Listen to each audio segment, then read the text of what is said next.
If there's one thing we've learned about business and life, it's that people are the X factor. They constantly surprise us, both in amazing ways and not so much. We're Ben and Sia, and welcome to the Non This Business Bites podcast. This show is all about real life things we all deal with every day, how they relate to business, and how to make some sense out of our daily chaos. Welcome to the show.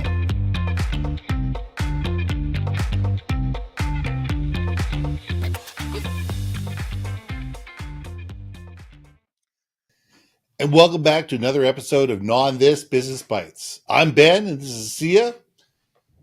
So here's a question for you. Can being too trendy hurt your brand? We've seen it over and over again. We can look at Bud Lights.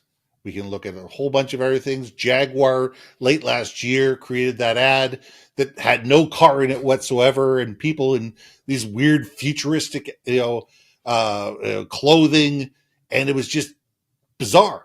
And everybody sat there and said, "But that's not Jaguar. That's not what it is." The same thing with Dylan Mulvaney. I mean, people just sat there and didn't embrace it, for one reason or another. When you try to be too edgy, when you try to be too, on the edge, are you taking away from your brand because you're taking away from your tribe? Are you sitting there going, I'm going to ignore all the people that got me to this dance. I'm going to ignore all these people that have embraced me and been with me and supported me all this year because I want to be cool, hip, and happening. Sia, let's know on this. Okay, I think we're going to have a good one on this one. I think, Awesome. Okay, so I know where we're going to agree. I already know in my head where we're going to agree and not agree. Okay. All right, so call out to brands like Jaguar. So that one you put. You know what? I think we should pull that up if we can find it. Anyway, so the thing about the Jaguar ad, which I thought was interesting, because you actually called me out on LinkedIn to find it, and I watched it. Yeah. The thing about that I thought was like, oh, it's cool. It's like it's got the neon colors that's popular. It's got the what it reminded me of is that I think all 20-year-olds when they're catering to that demographic is that do you remember back in the 90s it was like Obsession by yes and absolutely. it was like everyone's going, why are they talking about Obsession? It'd be like black and white and the lighting would move, it'd be all moody but there's all these gorgeous models and all that. This is kind of the same vibe of they're kind of trying to evoke that same thing. I think it's okay for a company to be edgy and moody and whatever if it's part of their overall aesthetic in general. Now, I get brands do need to evolve, but that's the key word. Evolve. It's like human nature. You need to do baby steps a little bit. If you want to get to that progressive, modern, new aging thingy, I can see where now start planting the seeds to get there. Don't just slam this pie in our face of like a vastly different looking thing. Now, unless, okay, now I think that's where you agree with me is don't just be trendy for the sake of being trendy, right? Now, here's where I'm going to counter you. Okay, I'm listening. I own a Jaguar. I am of the demographic where I bought my car when I was in my 40s, right? I did buy the XJL because my boyfriend's 6'5". Boyfriend had to fit in that car somehow. We liked a lot of the things about it, and so we opted for that. If we were going to buy a luxury car, that's the one we did research and we did all these test drives and test cases. The experience of going to the dealership and all that was great. It was all good. It's part of the branding and all that, right? So when I saw that edgier looking thing, I'm not going to lie to you. One reason why I liked it and appealed to it is because I myself do enjoy that type of art, if you want to call it that. Yeah. And I do fancy myself being a younger 50-year-old. Okay. Right. So to me, I didn't think it was off-brand. I didn't think it was anything other than, oh, cool. And I own a Jag. Sweet. So I didn't quite go with what I initially said, Yeah. that Jag, you've always been the James Bond car from the 50s all the way up now. And then now they just recently started adding other cars into the mix. Yeah. But, or the Queen of England would drive a Jag, and all that. Right. But I think all brands do have to evolve. So I don't hate that they did this thing. My question is, what's the follow up?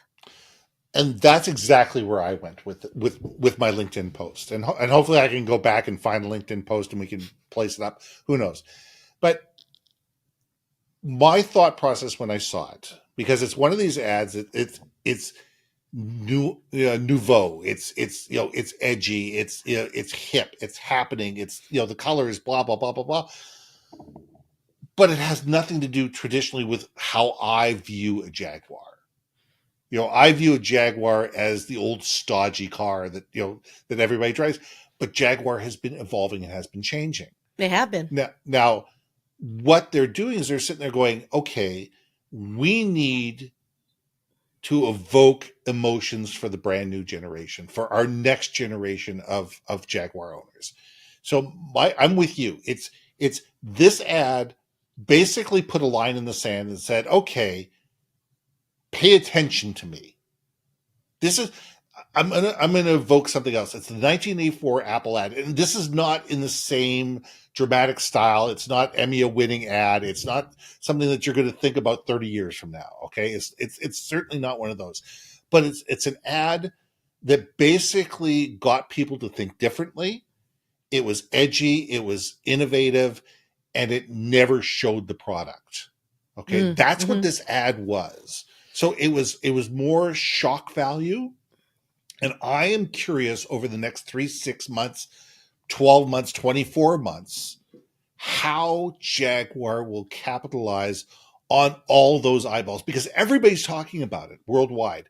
It's made news cover. I mean, the amount of free media that they have gotten out of this thing is amazing. And with that, it's brilliant. It's brilliant. We're talking about it. Everybody's talking about it. And I think that that's an extremely good thing that way. Now, the question is, how do they capitalize this on all this free advertising in their ongoing campaigns to say, look, this is who Jaguar was. This is who we are today. This is who we want to become. And this is the evolution of Jaguar, and we're becoming an EV market, and we're becoming a technological partner. And it's not, you don't need two cars. You don't need the Jag and the car you drive, all the Jags in the shop. And that was the joke for years. The joke for years is you own two cars. You own the XJ series, and you drove that, but when your Jag was in the shop, because the timing never worked, because it was a 12-cylinder, you had another car that you drove in the meantime. So what I think they're trying to do is put a line in the sand to say, hey, listen, pay attention to us. We've got a whole bunch of interesting stuff coming down the pipe. This is just get your attention. And they did. Yeah. And I think, as much as people hated that ad, I mean, Elon Musk, for God's sakes, tweeted to, what has he got, 45 million people on X? Tweeted, says, are they in the car business anymore? Well, wait a second. Now you've got 45 million eyeballs or whatever it is wanting to go look at this ad to see what is he talking about. So it did some amazing, wonderful things, and the question is, what's next? I think that's what brilliant advertising is. Brilliant advertising is not one ad in the sand. It's not that front page, one page ad in the New York Times, and you do it once and you forget about it. It's not the Super Bowl ad. It's what comes next.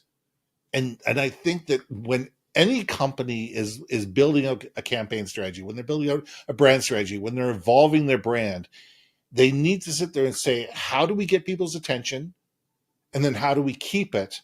And how do we get them talking about it?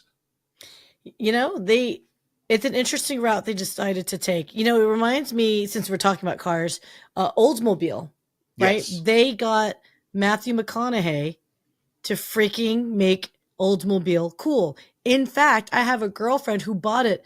She flat out said, because I asked her, I go, I'm not familiar with this car. And she goes, it's an Oldsmobile. And I go, really? And it was funny because she said, I only looked at this car because of Matthew McConaughey. Sure. I go, are you freaking kidding me? She goes, you know what it was? Because of the ad, it made me go, well, he's endorsing it. Why? Like, what's going on? So she actually just said, I'll just check it out for giggles. And she's like, I fell in love with the car, Sia. And I'm like, good on you. So I could see where, again, and Oldsmobile is trying to skew younger again. Yeah. Having a name called Oldsmobile, that's a problem on their own, but whatevs. Yes. But yeah, I mean, well, the ad went on for years. It says that this is not your grandfather's Oldsmobile. Right. Yeah. And that worked and it didn't work. It basically got people to believe, it says, this is a car for old people.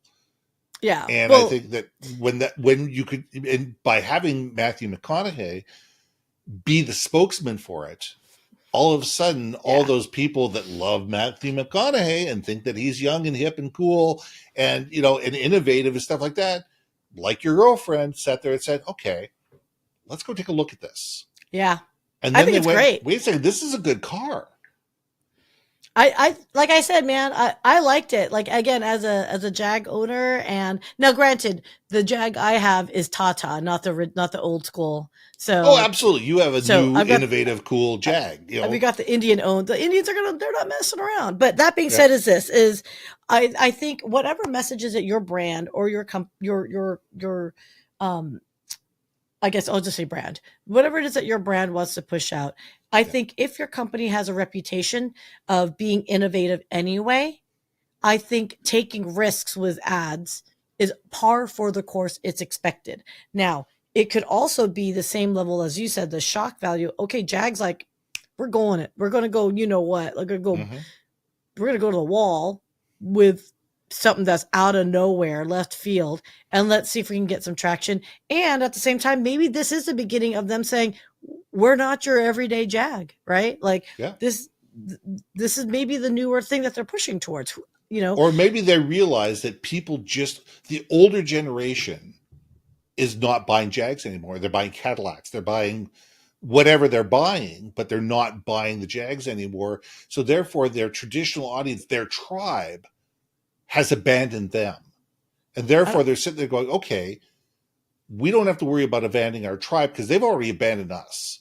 So therefore, maybe we need to sit there and look at how do we embrace that younger generation that likes our newer style, that likes our newer, our new technology, and be able to sit there and embrace the people that are sitting there going, wait a second, this is more of a hip and cool car than that old style with a Jaguar on the hood and the old style British logo. Yeah, so I would say just at least anecdotally, I was annoyed. I actually liked the fact that not many people were driving Jags when I bought it. And then after I bought my car, I'm like, all I saw was all these like similar model. I'm like, come on now, people. But that happens that happens all the time. As soon as you own a car, you start seeing it on the street all the time. No, I was looking for before I bought the damn car because I wanted to make sure I wasn't buying every. Mentally, your brain sees them as soon as you own the car. So annoying. Anyway, hey, look. Well, I'm not going to comment on other people's cars, but I will say this: at least I'm not a Cybertruck. I saw the first one. I saw the first one today or yesterday in a parking lot. Would never buy it, but that's a different, but that's an emotional thing. But there is a tribe for a Cybertruck. Every brand has its tribe. Every brand has people that sit there and go, ooh, I like that. I want that. That I identify with that. And just because Elon Musk, and I don't like the Cybertruck doesn't mean that it's a bad brand. It just means that it's not a brand for us. No, of course not. But you know what? I will say this. Elon Musk, and I like giving, by the way, I have a love-hate relationship with Elon. But in this context, since you made fun of Jaguar and I'm Team Jaguar, oh, that's funny. I could have sworn, does Tesla actually sell a truck? Because that product was like 10 years before in process before it actually sold and actually had a truck on the road. So I don't know. Are they in the car business? Play nice. Everybody's got to play nice. But just saying. I understand what you're saying. And what I'm saying is that took us 6 years to wait to see a Cybertruck and it's fugly as all get out. Whoa, congratulations on that 6-year wait to see your fugly truck come out. Yeah, Elon. So do you guys sell cars? Okay, sorry. Don't be bitter. Don't be bitter. I am bitter. Team Jaguar. So let's leave it there. I mean, we could sit there and we could joke about this for a while, but I mean, my key takeaway for this thing is that brands are built over time. Yeah. We need to pay attention to who our tribe is. We need to understand what emotionally drives them towards our brand, what would repel them, what would scare them, what would drive them away from our brand, and be cognizant of that. And whether we make that decision or not, it has to be deliberate. We need to sit there and say, hey, a second, if we do this, what are the ramifications? What could happen? And that leads from having a diverse group of people in the room that sits there and goes, hey, wait a second, you may not want to do that because of this. Well, you may still do that, but at least you've made that decision consciously. And I think that we need to sit there and, as we're creating advertising, as we're creating branding, as we're telling our story, we need to say, why do people care about our brand? And what's the story we want to tell them? So I'm Ben. I'm Sia. And we'll see you soon. Hey. Thanks for listening to another episode of Not On This, Business Bites. If you liked what you heard, we most humbly ask that you like, share, and hit that subscribe button. And if you want to communicate more effectively within your organization, contact Ben at yourbrandmarketing.com or me at brilliantbeammedia.com. We can help you build your community, brand awareness, and personality through digital content and podcasting. We cannot wait to hear from you. So see you next week for another episode of Not On This, Business Bites.